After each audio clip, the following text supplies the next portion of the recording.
मैं आपसे निवेदन कर रहा हूं, परमात्मा ने हमें कान कितने दिए हैं जी? 2। अच्छा, श्री राम को कितने कान दिए थे? 2। हमें परमात्मा ने आंखें कितनी दी हैं? 2। और महर्षि दयानंद जी को आंखें कितनी दी थी? 2। हमें हाथ कितने दिए हैं? 2। और महर्षि दयानंद जी को कितने दिए थे? 2।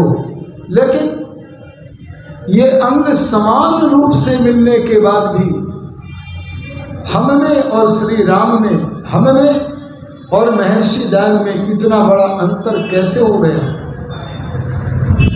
इस अंतर का कारण है कि ऋषि मुनियों ने, महापुरुषों ने अपने मन की शक्तियों को पहचाना था। अपनी मन की शक्तियों को पहचान कर उन्हें विकसित किया था, तो वे हमारे जैसे सामान्य व्यक्तियों से ऊपर उठकर श्री राम बन गए, योगीराज कृष्ण बन गए और बन गए महर्षि दयानंद सरस्वती। इसलिए हमें अपनी मन की शक्तियों को समझना चाहिए। अब मैं एक प्रश्न करना चाहता हूं कि परमात्मा ने कान तो 2 दिए, आंख 2 दी, हाथ भी 2 दिए, बताओ ना मन कितने दिए हैं? अरे बोलो। 1 दिया है मन, पर एक मन अनेक शक्तियों के कारण, अभी तो हमें मन की शक्तियों का नहीं पता है। एक मन अनेक शक्तियों के कारण, एक मन अनेक विशेषताओं के कारण, एक मन अनेक अवस्थाओं के कारण अनेक नामों को रखता है। जैसे 5 मिनट का प्रवचन कठिन होगा, उसे सुन लेना, उसके बाद मैं सरल कर रहा हूं, पर ध्यान से सुनोगे तो ये भी समझ में आ जाएगा। जैसे हमारा मन जिस अवस्था में देवों से काम करता है, अरे बोलो बिटिया, किससे काम करता है? देव का अर्थ है इंद्रियां। ज्ञानेंद्रियों को देव कहते हैं। आंख से, नाक से, कान से, त्वचा से, इन ज्ञानेंद्रियों से संयुक्त होकर जब हमारा मन जब हमारा मन ज्ञान ग्रहण करता है, ज्ञान कराता है, उस समय हमारे मन का नाम, उस अवस्था में हमारे मन का नाम परमात्मा ने रखा है दैव मन। अरे बोलो, क्या रखा है? दैव मन। दैव मन का अर्थ है देवों से, 5 ज्ञानेंद्रियों से ज्ञान ग्रहण कराने की अवस्था में उसका नाम क्या है? दैव मन। आज मैं दैव मन पर व्याख्यान नहीं करूंगा, बस नाम बता रहा हूं। वही मन जो ज्ञानेंद्रियों से संयुक्त होने पर दैव मन कहलाता है, वही मन जब कर्मेंद्रियों से जुड़ता है, अरे बोलो किससे? कर्मेंद्रियां कितनी है? 5, हाथ, पैर, वाणी आदि। वही मन जब कर्मेंद्रियों से जुड़ता है तो भगवान ने उसका नाम दैव से बदल करके वेद में दूसरा ही रख दिया है। क्या नाम रखा है? यक्ष। अरे बोलो, क्या रखा है? देखो मंत्र में आता है यज्जाग्रतो दूरमुदयति दैवम।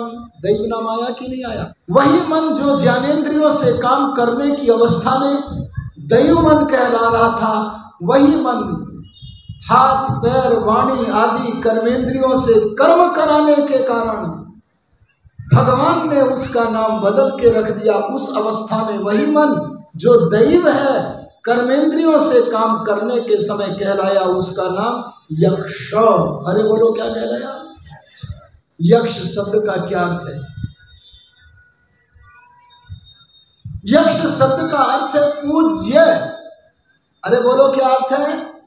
अब भगवान ने मन को पूज्य क्यों कह दिया? अभी तो ज्ञानेंद्रियों के साथ युक्त होकर काम करने के लिए उसका नाम दैव था, और अब कर्मेंद्रियों से काम कराने लगा। उस अवस्था में परमात्मा ने हमारे मन का नाम बदल के यक्ष अर्थात पूज्य नाम क्यों कर दिया?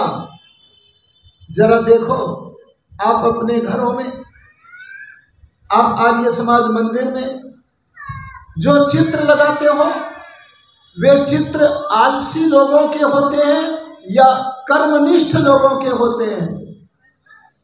अरे बोल दो, कर्म करने वालों के होते हैं।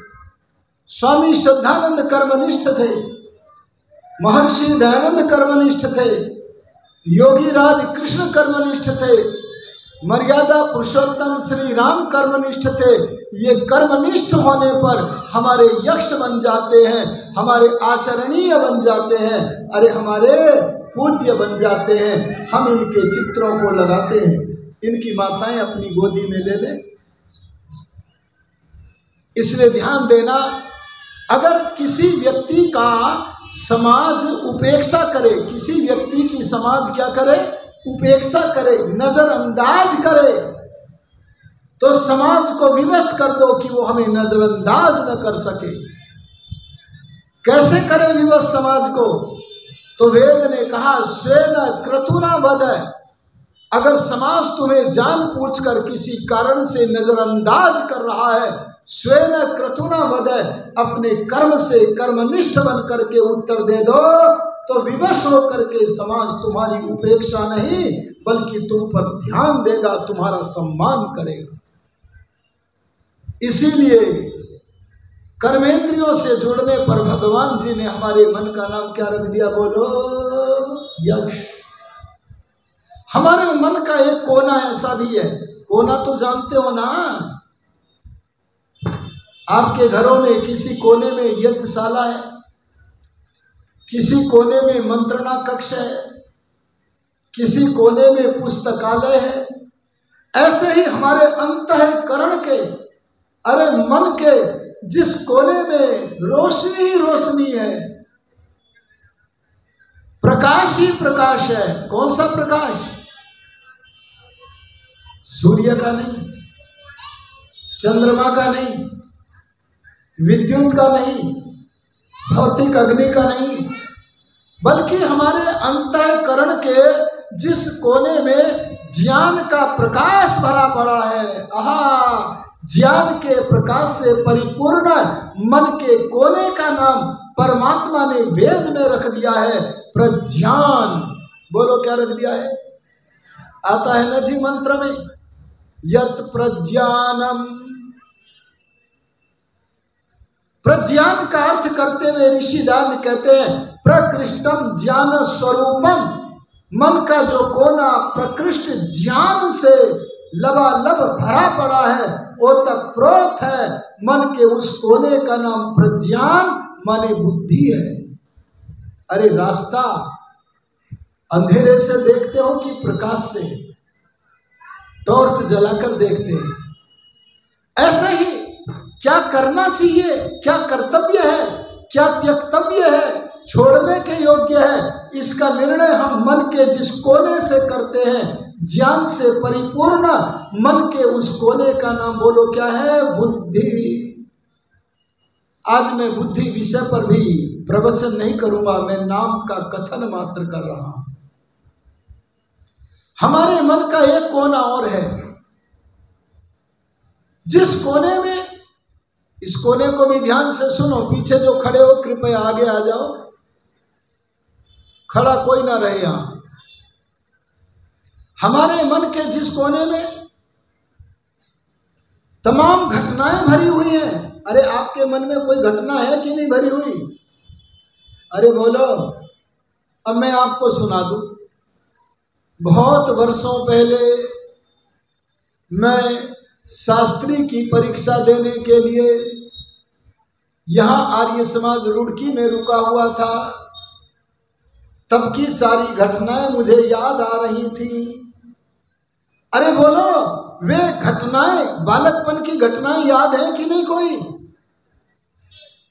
ऐसे हमारे मन के जिस कोने में तमाम घटनाएं तमाम प्रवचन, तमाम पुस्तकों के अध्ययन, तमाम सारी बातें हमारे मन के जिस कोने में भरी हुई रखी हैं, धरी हुई रखी हैं, मन के उस कोने का नाम परमात्मा ने एक और नाम रख दिया, और वो नाम क्या रखा? चित्त। अरे बोलो क्या रखा? यस्मिन् चित्तम। आपको मैं चित्त के विषय में थोड़ा सा कथन करता हूं। हम मनुष्यों के पास मन का जो पोर्शन चित्त कहलाता है, मन का जो पटल, मन का जो भाग चित्त कहलाता है, वह तो एक सरोवर, विशाल सरोवर की तरह है। सरोवर माने तालाब की तरह है। आप किसी तालाब के किनारे खड़े हो जाना, आपको तालाब के किनारे खड़े होने पर एक दृश्य दिखेगा। क्या दृश्य दिखेगा? कभी तालाब के पानी के गहराई में से कोई जंतु ऊपर आया, अपना चेहरा दिखाया। अरे बोलो, दिखाता है कि नहीं? और दिखा के फिर क्या करता है? वहीं चला जाता है नीचे अपने स्थान पर।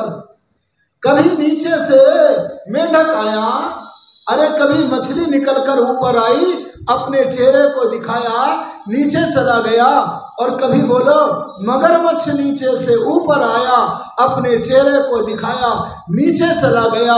ऐसे ही हमारे चित्त रूपी तालाब के नीचे से, अंदर से कभी कोई घटना का जंतु।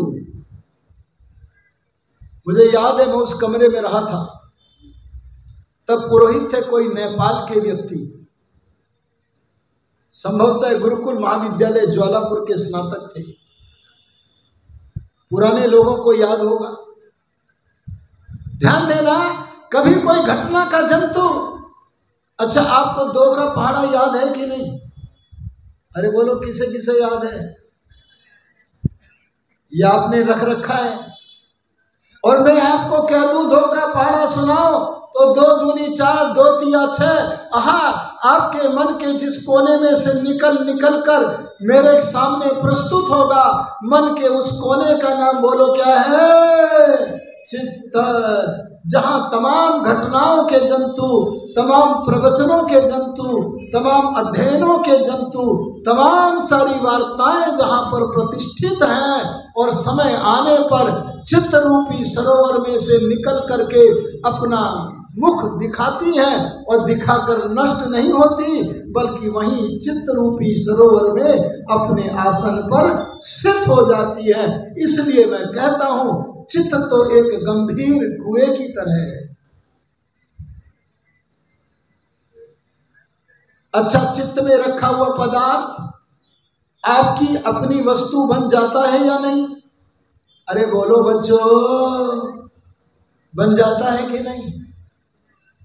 ध्यान देना, वेद भगवान कहते हैं, अगर चित्त में तुमने कोई पदार्थ संभाल करके रख दिया है तो वो आपकी अपनी संपत्ति बन गया है।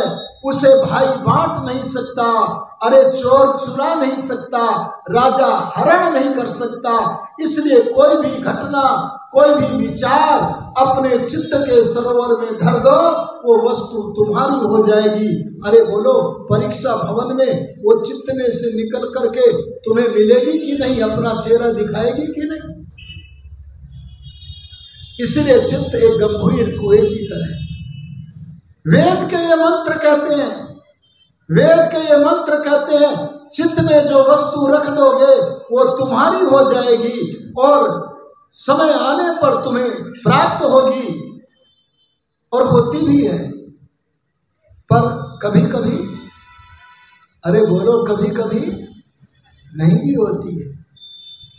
आपके परीक्षा में कोई प्रश्न आया और उस प्रश्न को पढ़कर आप कहते, अरे इस प्रश्न का उत्तर तो हमारे गुरुजी ने हमें पढ़ाया था, हाय रे, हम कैसे लिखे, भूल गए। क्यों जी, ऐसा होता है कि इसमें विद्यार्थियों को, यहां सब विद्यार्थी अपने को मानेंगे, केवल पाठशाला में पढ़ने वाले ही विद्यार्थी नहीं है, बल्कि हम सब विद्यार्थी हैं। और अपने को विद्यार्थी मान करके अगर सुनेंगे तो बड़ा लाभ होगा। मैं आपसे निवेदन करता हूं, अगर हमारे चित्त मंजूषा में, मंजूषा माने हिंदी में बड़े कमजोर हो, संदूक,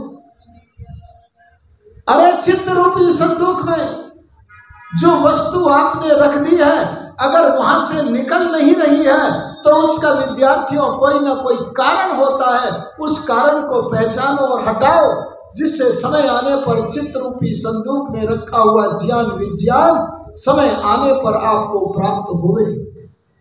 कारण क्या है? तब वेद भगवान कहता है, आप चित्त रूपी कंप्यूटर के भीतर, मैं शब्द बदल रहा हूं चित्त के लिए बार बार ताकि आप समझ जाओ, आप चित्त रूपी संदूक के अंदर, अरे चित्त रूपी कुएं के अंदर, अरे चित्त रूपी कंप्यूटर के अंदर, अरे मन के इस कोने के अंदर अगर कोई वस्तु, कोई ज्ञान, कोई विज्ञान, कोई घटना, कोई प्रवचन अगर अवधान के साथ रखोगे, बिटिया किसके साथ? अवधान के साथ रखोगे तो समय आने पर वो ज्ञान विज्ञान आपको चित्त के अंदर से वापिस मिलेगा। और यदि अवधान के बिना रखोगे तो चित्त वापिस, अरे बोलो वापिस, ये अवधान क्या होता है? फिर हिंदी की कमजोरी आ गई, सत्यार्थ प्रकाश तो पढ़ नहीं पाओगे। कोई भी व्यक्ति चाहेगा कन्वर्ट कर देगा, बदल देगा आपको। अरे हिंदी दिवस पर यह संकल्प लिया करो कि कम से कम हमें इतना हिंदी का ज्ञान तो हो जाए कि हम सत्यार्थ प्रकाश को पढ़ करके समझ सकें। चलो मैं अवधान शब्द का अर्थ आपको बताता हूं। स जमा अवधान बराबर, अरे बोलो बराबर, यह है अवधान का। अवधान माने ध्यान, अरे बोलो अवधान माने ध्यान, अवधान माने एकाग्रता, एकाग्रता माने एक ही वस्तु जब मन के सामने भास रही है, इधर उधर हमारा अन्यत्र ध्यान नहीं है, मन के आगे एक ही वस्तु दृष्टिगोचर हो रही है, उस अवस्था का नाम क्या है? मन की एकाग्रता। अरे बोलो क्या है? मन की एकाग्रता। आप लोग थोड़ा थोड़ा आगे हो जाओ, थोड़ा थोड़ा जल्दी से आगे आ जाओ। आर्यों में आपसे कह रहा था, आप सत्संग में सज करके आया करो। अरे बोलो क्या करके आया करो? आया करोगे कि नहीं सज के? अपने विद्यार्थियों को जब पाठशाला में भेजो तो सजा करके भेजा करो। जो सत्संग में सज करके नहीं आता उसे सत्संग का प्रसाद पूरी तरह नहीं मिल सकता। जो विद्यार्थी पाठशाला में सज करके नहीं जाता वह विद्यार्थी पाठशाला से पूरा प्रसाद प्राप्त नहीं कर सकता। अच्छा बोलो, खीर किससे खाते हो? साधन क्या है? अरे बोल दो ना, चम्मच। चम्मच अगर टेढ़ी है तो खीर मुख में नहीं जाएगी, और सीधी है तो बोलो मुख में जाएगी। ऐसे ही सत्संग में आकर जो ज्ञान विज्ञान की खीर आपने खानी है, अरे पाठशाला में जाकर विद्यार्थी को जो ज्ञान विज्ञान की खीर को खाना है, उसे किस चम्मच से खाया जाता है? अरे किस साधन से खाया जाता है? बोलो उस साधन का नाम क्या है? अरे कोई तो बोल दो। उसका नाम है मन। अरे बोलो क्या है? मन। आप सत्संग में शरीर को सजा के मत लाना, शरीर को शुद्ध करके तो आना, पर सजा के मत लाना।